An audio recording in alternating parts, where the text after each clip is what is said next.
Hello everyone, welcome back to Mukul Maurya world blog. My self Kalyani Mahesh. ఈరోజు మనం కనుమ రోజు ఎందుకు ప్రయాణం చేయకూడదు అనే విషయాన్ని తెలుసుకుందాం. సంక్రాంతి అంటే పంటల పండుగే అని అందరికీ తెలుసు కదండి. కానీ ఆ పంటలు బాగా పండాలంటే పశువుల సాయం కూడా కావాలిగా మరి. అందుకే సంక్రాంతి మర్నాడు కనుమని పశువుల పండుగగా పిలుస్తారు. పశువులు ఉన్నవారు ఆ రోజు వాటిని శుభ్రంగా అలంకరించి మంచి ఆహారం పెడతారు. పక్షులకి కూడా ఆహారం అందేలా ఇంటి చూరుకి ధాన్యపు కంకులు వేలాడదీస్తారు. ఇదంతా రైతుల సంగతి. కానీ మిగతా వారు పాటించే ఆచారాలు కూడా చాలా ఉన్నాయండోయ్.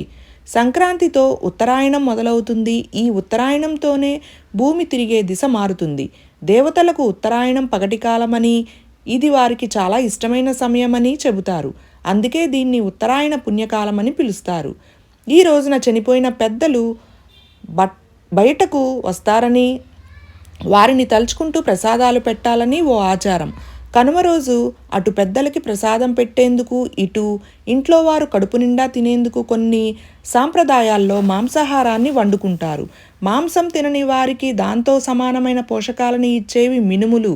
అందుకనే గారెలు వగైరాలతో ఈరోజు పెద్దలకి ప్రసాదం పెడతారు. అందుకే కనుమ రోజు మినుములు తినాలి అనే సామెత మొదలైంది. మినుములు ఈ చలికాలంలో ఒంట్లో తగినంత వేడిని పెంచేందుకు కూడా ఉపయోగపడతాయి.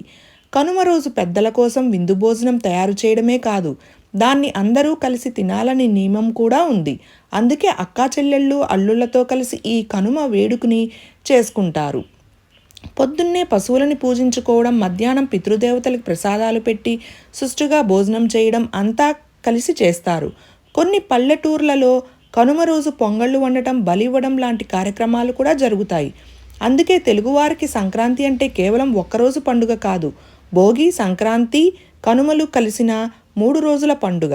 కనుమ రోజు ఇంత హడావుడి ఉంటుంది కాబట్టి ఆ రోజు కూడా ఆగి పెద్దలను తలుచుకుని బంధువులతో కాస్త సమయం గడిపి విశ్రాంతి తీసుకుని మర్నాడు ప్రయాణించమని చెబుతారు. అందుకే కనుమ రోజు కాకి కూడా కదలదు అన్న సామెత పుట్టి ఉండవచ్చు. కనుమ రోజు ప్రయాణం చేయకూడదని పెద్దలు చెప్పిన మాట వెనుక ఇంత కథ ఉంది. ఎందుకంటే పూర్వకాలంలో రైలు బండ్లు, బస్సులు లేవు కాబట్టి అందరూ గుర్రబండ్లు, ఎడ్ల బండుల్లో వెళ్ళేవాళ్ళు కాబట్టి, ఆ పశువులకి విశ్రాంతినిచ్చే పండుగ కాబట్టి వాటిని కదపడం ఇష్టం లేక ఈ ఆచారం మొదలైంది.